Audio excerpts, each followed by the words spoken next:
বাংলাদেশের বিগত 2023 সালের আদমশুমারির মতে বাংলাদেশে যে পরিমাণ পুরুষ আছে তার চেয়ে 50 লক্ষ মহিলা বেশি আছে। কোন সালের আদমশুমারি গত? দুঃখিত, 50 লক্ষ নয়, 15 লক্ষ মহিলা বেশি আছে। বিগত 2023 সালের আদমশুমারি মতে বাংলাদেশে যে পরিমাণ পুরুষ আছে তাদের চেয়ে 15 লক্ষ মহিলা বেশি আছে।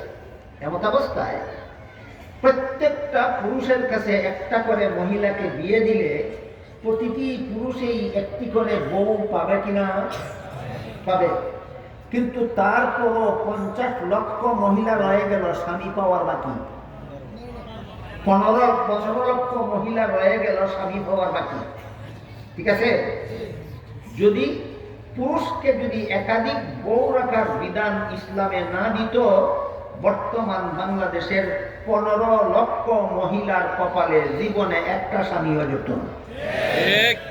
পালা করে চিন্তা করে দেখ, তোর মাথা ঠিক আছে না কোরআনের বিধান ঠিক আছে?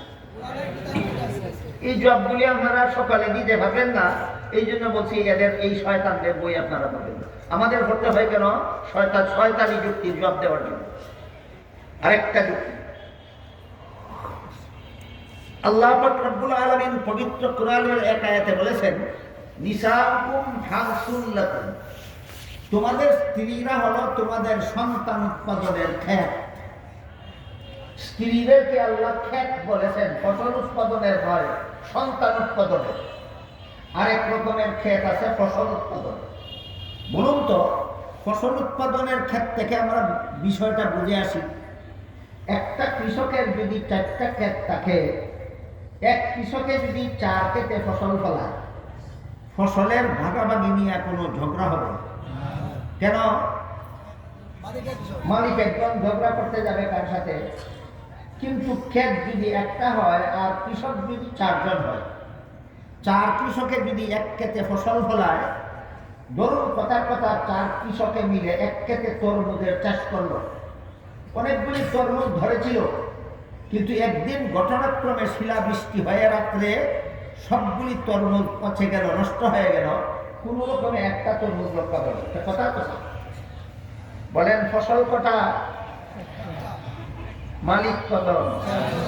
এবং এই ফলটা 4 জন মালিককে আস্ত রেখে দেওয়া যাবে না কমপক্ষে 4 টুকরা করতে হবে? তারপরে যদি টুকরা একটু ছোট বড় হয়, ঠিক তেমনি ভাবে তসলিমাকে যদি তসলিমার যুক্তি মতো 4 পুরুষের সাথে 4 পুরুষের কাছে একসাথে বিয়ে দেওয়া হয়, তখনও তো ক্ষেত একটা, চাষা 4 জন। তখনও তো ক্ষেত একটা, চাষা 4 জন। এখানে কলার মতো ফসল ধরবে না একটা তরমুজের মতো? বুঝে শুনে বলেন, এক হালি মূলার মতো ফসল ধরবে না একটা তরমুজের মতো? তরমুজটাকে এই 4টা চাষাকে 4 টুকরা না করে তো দেওয়ার কোনো উপায় নাই। 4 টুকরা করলে তরমুজটা কি ব্যবহারের যোগ্য থাকবে না ধ্বংস হয়ে যাবে? আল্লাহ যুক্তি বেশি বুঝে না এই সমস্ত শয়তানেরা বেশি বুঝে? এই জন্য আল্লাহর বিধানের বিরুদ্ধে যারা যুক্তি প্রদর্শন করে এরাই হইল জঘন্যতম শয়তান। এরকম একটা শয়তানের নাম হলো তসলিমা নাসরিন।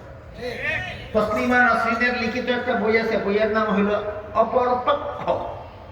অপরপক্ষ বইয়ে লেখে, আমার পেট আমার শরীরের অঙ্গ, আমার স্বামীর শরীরের অঙ্গ নয়, তাই স্বামীর অধিকার নাই তার ইচ্ছা মতে আমার পেটে বাচ্চা জন্ম দেওয়া।